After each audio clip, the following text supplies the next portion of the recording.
պատրաստ լինել սա երկարատև process է, այնպես ինչպես պատրաստ է Ադրբեջանը երկարատև տասնամյակներով անընդհատ մանևրելով, ստեղծելով կես նարատիվներ ձգձգելու, միակ բանը ձգձգելն, այնպես էլ մենք պետք է պատրաստ լինենք։ Սա օրացույց չէ, կալենդար չէ, որ այ վաղը մենք սա ավարտել ենք, վաղը չեմ սուրը հասնենք։ Սա երկարատև process է, որը պետք է մենք պատրաստ լինենք գործընկերներ համաձայնության այսպես է սա պատասխան։ Շնորհակալություն, գույքային իրավունքի հետ կապված Մ. Սահակյան դուք եք զբաղվում անհատական այսպես հայցերը միայն ներկայացնելու տեսանկյունից, ընդհանրապես որն է ճիշտ, գնալ անհատական հայցերով, թե կոլեկտիվ հայց ներկայացնել, որպեսզի ֆիքսվի այսպես կոլեկտիվ հանցագործությունը, էթնիկ զտումը, տակտիկայի տեսանկյունից որն ավելի ճիշտ է արդյունավետ։ Նշեմ, որ այս ընթացքում իմի շատ գործընկերների հետ մենք կարողացել ենք նշանակալիքաների սեփականության իրավունքի վերաբերյալ գործեր ներկայացնել մարդու իրավունքների եվրոպական դատարանին, նախ ունեցել ենք միջազգային համագործակցության փորձ, երբ օտարերկրյա լավագույն իրավաբանական ընկերությունների թիմերը pro bono ներգրավել են մեր աշխատանքներում եւ ինչն է հետաքրքիրը, որ շուրջ 120 օտարերկրյա իրավաբաններ մեզ հետ համատեղ ուսումնասիրել են Արցախի հակամարտությունը, բռնի տեղահանությունը, գույքային իրավունքների խնդիրները եւ նրանց աջակցությամբ մենք նախապատրաստել ենք մի քանի 100 կանգառներ, որոնք այս պահին ներկայացված եւ գրանցված են եվրոպական դատարանում։ Սա կարևոր է նաեւ այն առումով, որ օտարերկրյա մասնագետները, որոնք ոլորտում են եւ հաջողության կետերում են, իրենք նաև պատկերացում ունեցան Արցախի հակամարտության վերաբերյալ եւ մենք լիահույս ենք, որ իրենց հետագա գործունեության շրջանակներում նաև հոգով եւ սրտով կաջակցեն այս խնդրին եւ մյուսը, որ մենք ներգրավեցինք համալսարաններում ուսանող բարձր կուրսերի ուսանողների եւ նրանց կամավորական աշխատանքի շնորհիվ շուրջ 300 կանգառներ ներկայացրեցին։ Սակայն հասկանալի է, որ մի քանի 100 կանգառը եւ մենք գործ ունենք 150,000 բռնի տեղահանվածի հետ, չի կարող ամբողջ մատկերը վերականգնել։ Լավագույն ճանապարհը դա միջպետական կանգառն է եւ ողջ իրավիճակը պետությունը մարդու իրավունքների խախտումների ցուցադրմամբ ներկայացնում է դատարանի եւ մյուս պետության միջազգային պատասխանատվության խնդիրն է հստակ կերպով ձևակերպում եւ դա արված էր, սակայն քանի որ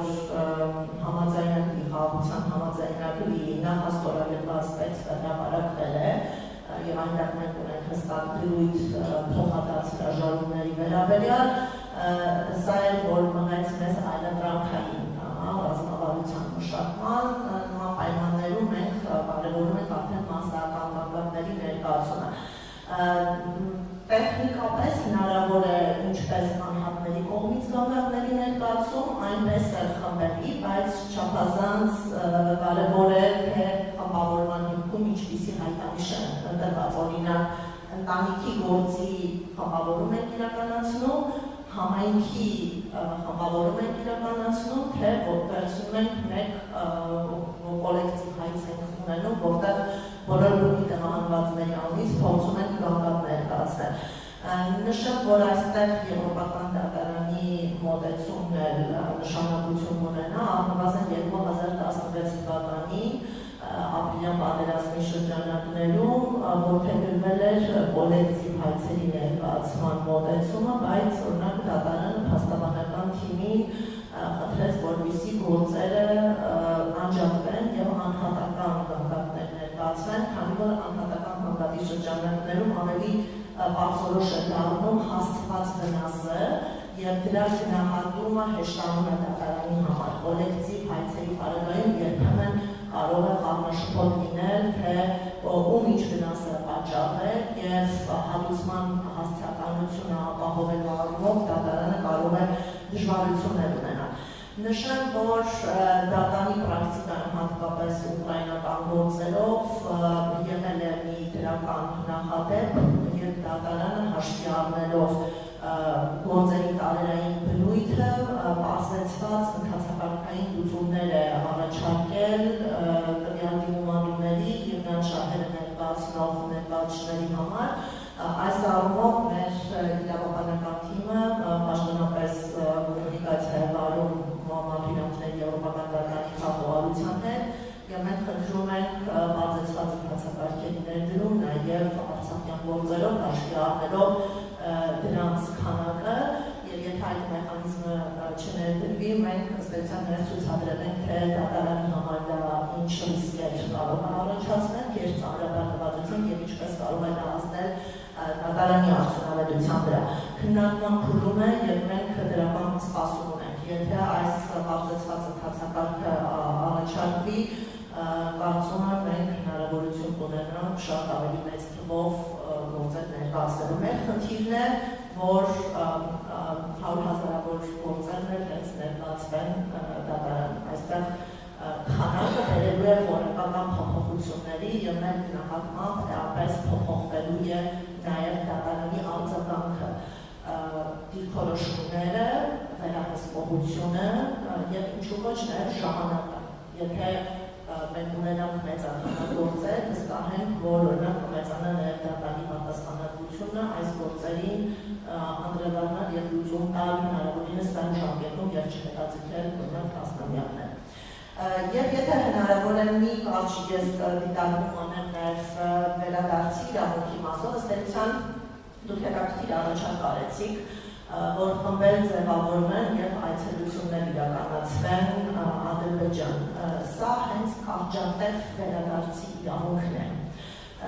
եւ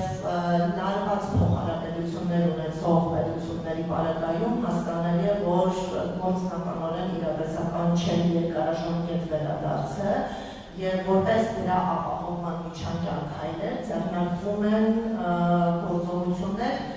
կարճատև վերադարձը ապահովելու համար, ինչը նաև հնարավորություն է տալիս անվտանգության զգացողություն ապահովել բնակչության համար։ Բայց նշան, որ վերադարձի կարճատև վերադարձ պետք է դիտված լինի իրավունքի իրացմանը, օրինակ կրոնական իրավունքների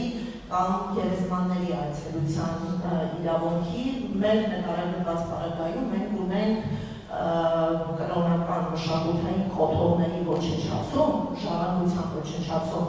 ինչը նշանակում է դիտավորությամբ ստեղծել պայմաններ վերադարձը անհնարին դարձնելու տեսանկյունից, քանի որ միջազգային իրավունքը երաշխավորում է վերադարձի իրավունքը այն պայմանով, որ անձին կարողանան իրացնել իրենց իրական ինքնությունը։ Եթե անձը պետք է վերադառնա մի վայր, որտեղ այլևս իր ինքնությամբ չի կարող հետագա կենսակերպ ապահովել, նշանակում է մենք չունենք վերադարձի իրավունք եւ իմ գնահատմամբ այս մշակութային իրավունքի ոչնչացում, ժառանգության ոչնչացումը պետք է հենց կապել վերադարձի իրավունքի անհնարինության ստեղծման քաղաքականության հետ։ Շնորհակալություն։ Քանի որ դուք իսկական խոսեցիք